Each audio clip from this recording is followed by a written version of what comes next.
Hi friend and welcome. I'm Anna Helman. Today I want to share a really neat technique that you can do super easily that was inspired by a stamp set I got. I got this lovely stamp set that makes really neat borders, and as I was using it, I'm like, hey, you could do this on your own with any stamps you want to. So I want to share today how to do that. At the end, I want to share something that has been one of the most helpful things I have learned about in life, in dealing with hardship and problems. I want to share about that at the end, so I hope you'll stick around. Let's get started.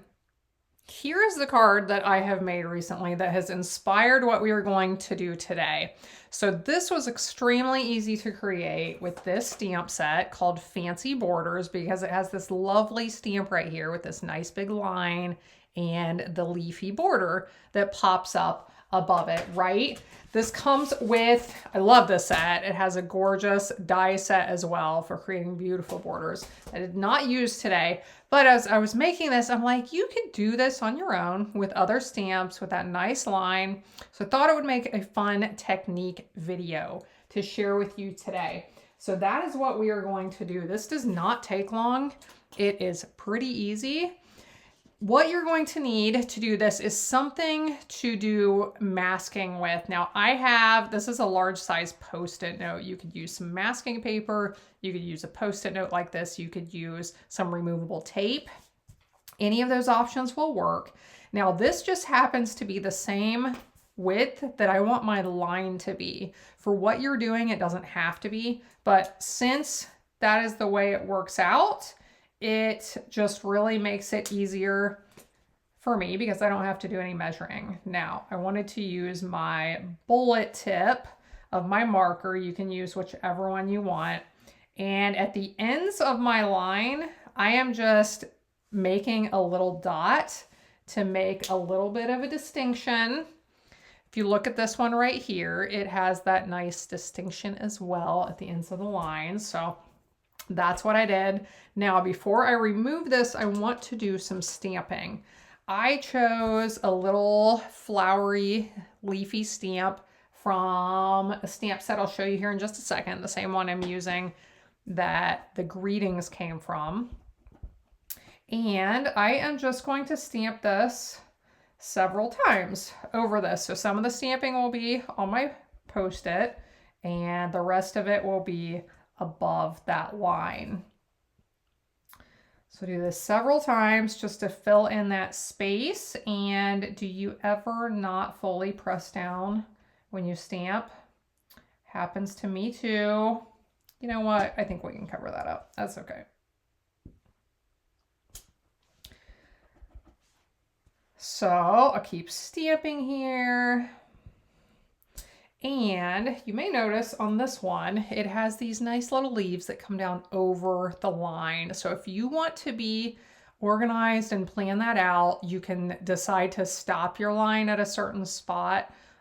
You could stamp that area first and then draw your line around it if you want to. I decided we're going to do it the easy way. And we are just going to do one of these stamps that comes down over that line.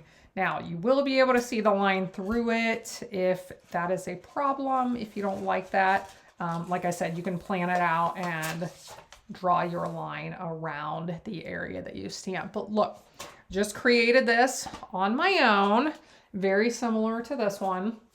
And let's go ahead and finish this card now. I already prepared my base and a card mat that I'm going to put this on. This one will look a little bit different than my first one. My dimensions were a little bit different, and you'll see why in just a moment. I'm really excited about the greetings I'm using on these cards, and here is why. Look at this one that I created. So we'll go ahead and attach this first, and then I'll show you where these came from. But here you can see, do you ever mess up on one side of your paper? Just flip it over and stamp again. I didn't like how the word mom stamped the first time, so I flipped it over and started over. And we'll put that right there. And then I stamped this greeting worlds.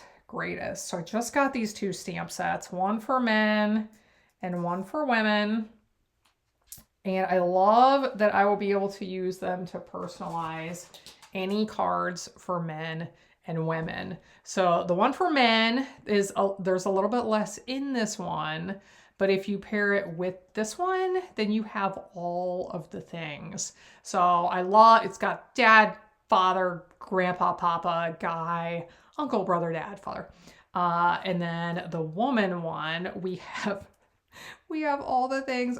We have the dog, the plant, the cat, the pet. So we can have pet mom, dog dad, plant mom, cat mom, and then all these other things for the coolest, you're the best, all kinds of things. It's got step and bonus for blended families. Number 1, great, Nana, we got mom, all the things. And as I was planning this card out, I'm like, well, which one do I want to use? And then I'm like, you know what? Most women fall under a lot of those categories, right? And men as well. But this one in particular, I thought I am going to use a bunch of those, that this would make a really nice card for somebody I know that falls into all of those categories. So just a fun technique with drawing that line and then stamping something. You use flowers, you could use leaves, you could use balloons, other things as well. Just a fun technique for you to try on your projects. So I forgot to mention this technique, or the stamps that I showed, the border stamps, perfect for stamping your envelopes as well. We love to have matching envelopes, right? So the thing I want to share that has been really practical and helpful in my life has to do with spiritual warfare. I've shared about this a couple of times in the past. It's something, I grew up in church. I've been a believer my whole life, basically. And it's something nobody ever talked about. I never heard anything about it. If they were talking about it, my ears were closed and I was not hearing it. But I just started learning more about it a few years ago and noticing trends in my life that every time I or our family would try to make positive improvements in a certain area of our life, something would come out of nowhere and knock us down and knock whatever progress we had made down. And we months later, we would be trying to get ourselves back up and recovering from whatever this thing was that was going on. And I just started to learn about it and think about it and yeah, I'm seeing these things happening in my life every day. And I feel like it's something that not nearly enough people talk about. As a believer, evil is going on in this world, is going to attempt to keep you from being light to this world. Or if you're thinking about faith, or is there God out there?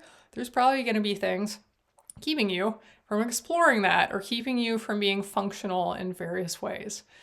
So anyway, we've been having some stuff go on here at home. It's been really hard.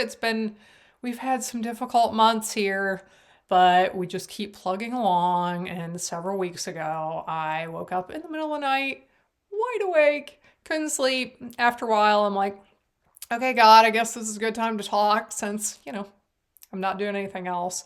So I believe it was the first thing that popped into my mind that morning. Have you ever had this happen where something goes through your mind and you were like, that was not one of my thoughts? That, I don't know where that came from. That was not me. This is what popped into my mind. Slaying dragons. I can't even say it without laughing. Pops in my head and I'm like, okay, God, that must be you, because that was not me. These things don't go through my head. Now they do, I guess. Now, slaying dragons. Okay, so if you are not familiar with this whole spiritual warfare concept, something that I'm doing right now that would be an excellent introduction to learning more about it. It's a Bible study by Priscilla Shirer. Her website is Going Beyond Ministries. This particular Bible study is called The Armor of God. And it is a fantastic introduction to the whole idea of spiritual warfare if you are unfamiliar with it. So, one of the things that, so for those of you watching who are like, that lady lost her mind, she gone off the deep end, I don't believe in that stuff. I don't believe in this stuff either. I don't watch sci-fi movies. I'm not into monsters and whatever.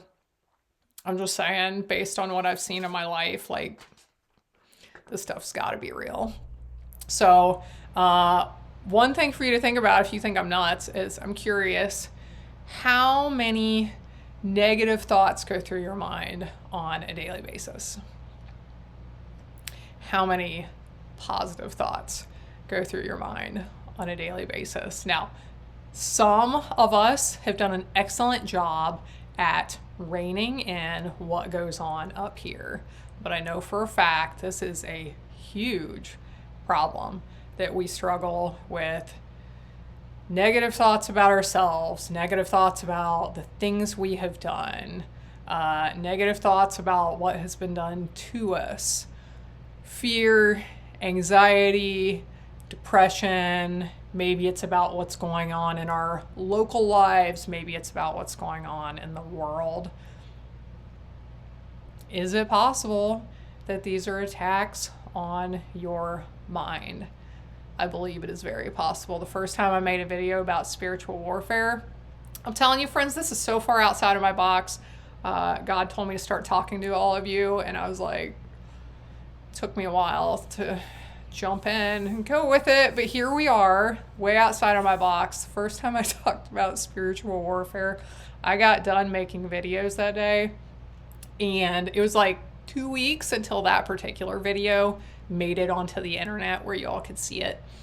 And no lie, for those 2 weeks, the attacks were constant. The first one was heavy on my mind. All the attacks on my mind, like, you're a nutcase, people hate you, you can't think straight, just like pressure, I can't think anymore. Like, it was just coming hard. And I knew what was going on, so I prayed against these things, against these evil influences, trying to, ruin my mindset or whatever. But it came in our family, it came on my health. And the day that video went onto YouTube, I felt like life just settled down and was fine again. Like, I think the point was for me to give in and not make that video, not share that with people. I didn't do that, and I fought with the tools that I knew I had with prayer, and knowing how to pray regarding spiritual warfare is helpful as well. Rebuking the enemy, binding binding Satan and the efforts on his efforts on your, I don't know, all these things. If you're interested in learning more about this, search for spiritual warfare prayers. We do have to be careful about what we look at out there, because there are a lot of strange things wanting to influence us in the wrong way. So we have to be careful about what we're looking at. But if you start searching for spiritual warfare prayers, you'll get an idea of what these can be like. I'm not really an expert, but we don't have to be when we have the one who is all powerful living in us. That's what I got for today. I'm going to wrap this up and say a prayer, because attacks are probably coming. But anyway, I appreciate you. I hope you're well, and I hope you'll be back again next time when I'll be here helping you to hand make with love.